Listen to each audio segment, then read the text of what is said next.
So in 1971, my father returned from Italy, where he had spent 8 months following an exhibition of his late work, the very first exhibition of his late work, which had not been critically well received at all.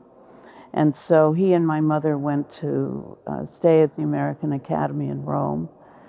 And during that time, actually Richard Nixon was elected to the presidency and was serving his first term in office. And when my father came home the following summer of 1971, it was to the scandal, the emerging scandal of the Pentagon Papers.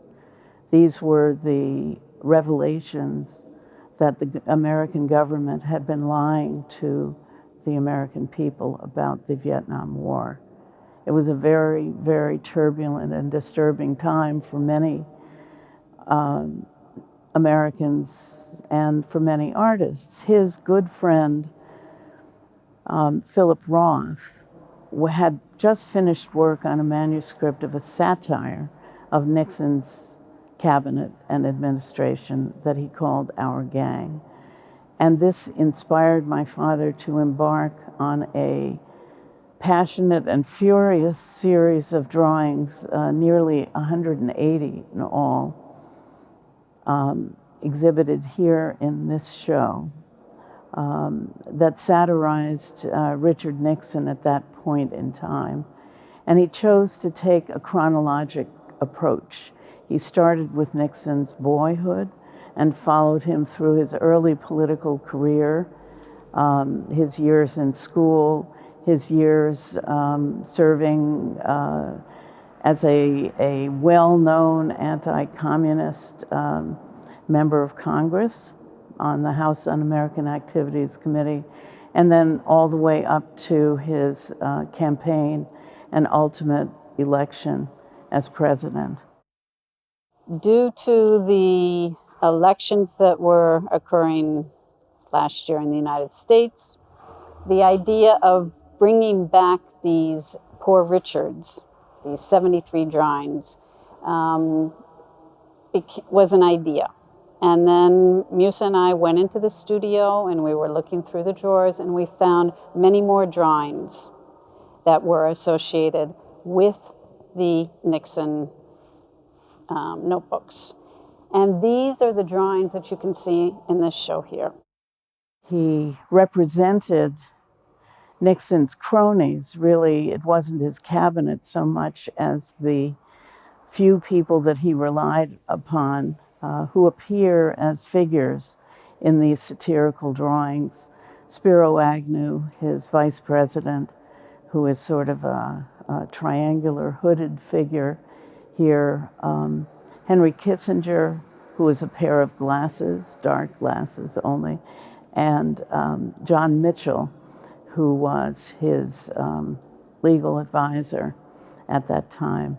And in this show, you see them up to no good in very many different ways, and including planning a trip which ultimately did take place the following year to China, which was a sort of ironic thing for my father because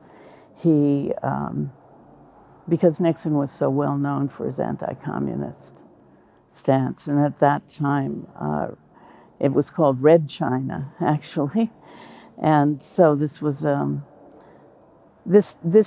a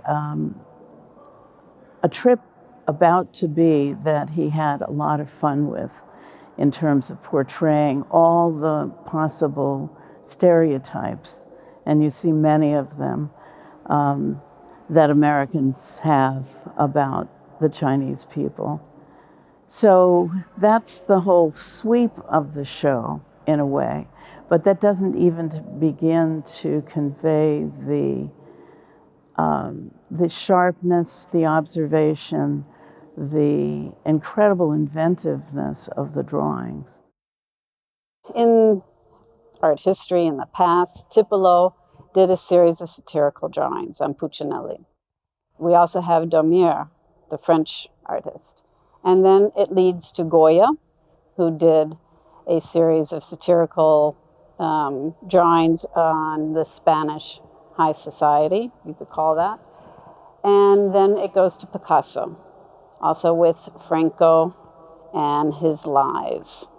So there are 4 major artists in history before Guston who has actually taken on the opportunity to depict a political moment in history and has chosen to look at either society as Tiepolo did or Goya did, or on a particular individual as Picasso did with Franco.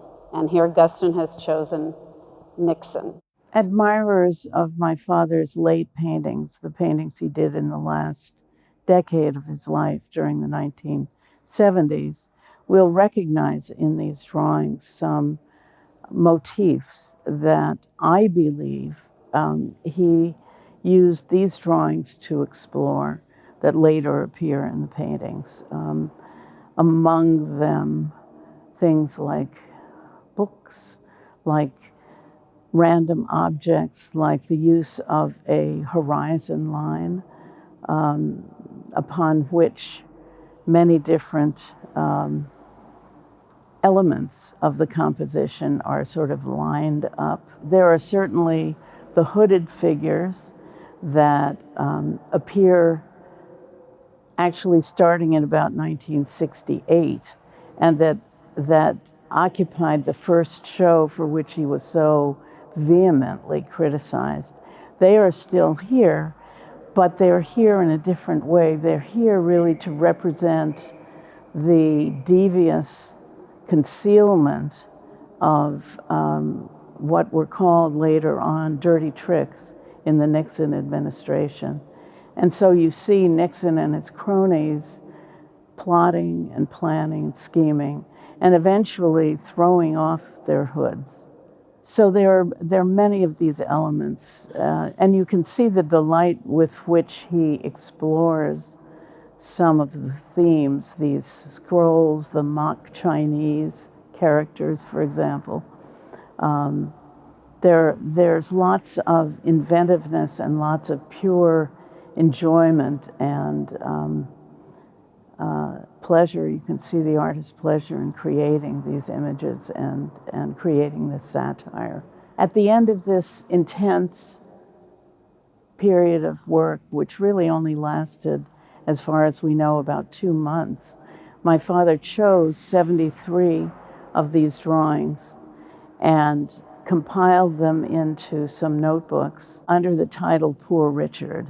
Poor Richard is a reference to Benjamin Franklin's Poor Richard's Almanac, and it's an ironic title that also refers to Richard Nixon's tendency to indulge in self-pity and self-dramatization. So it's a real comment about his character, which is evident in many of the drawings that you see in the show. And he compiled these 73 drawings into a narrative that he intended to publish, but then ultimately decided not to try to publish for reasons that aren't entirely clear to us, except that we believe that he already felt attacked sufficiently without opening himself up to further attack. It's evident from looking at the drawings that the fundamental imagery that he uses to portray Nixon is fundamentally phallic and sexual in nature. And those were different times in which images like that were far more shocking, I believe. So for whatever reason, these drawings really never found their way to the public eye until many years after his death. He died in 1980. These drawings were done in 71, and they weren't exhibited for 30 years after they were created in 2001, when just the Poor Richard series of 73 drawings was shown. We are exhibiting here in this exhibit the entire 180 suite of drawings. We're delighted that Hauser Wirth has created a very beautiful catalog of every one of these drawings, and plus more drawings that were done in 1975 that were not actually exhibited in this show. Also contained in the book are the 3 paintings that we selected for the show. Really, the last one is my father's last word on Nixon, painted in 1975, after Watergate, after he was disgraced. It's called San Clemente, and it depicts him in his retreat, his home, after he's left office, has been forced out of office, and is suffering phlebitis during the time that many of his aides and cabinet members were under indictment for crimes committed while they were in office. So it's a very comprehensive show, and it's beautifully represented in the book, along with a panel discussion we just held in January of this year, and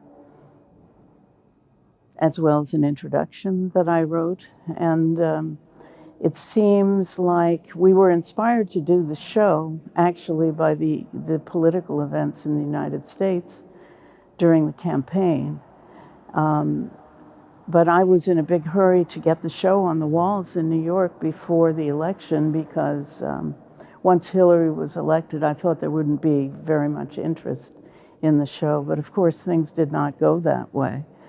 And as we speak now, with this show about to open, political developments in the United States are becoming ever more Nixonian. So the relevance of the drawings to the current day continues to grow.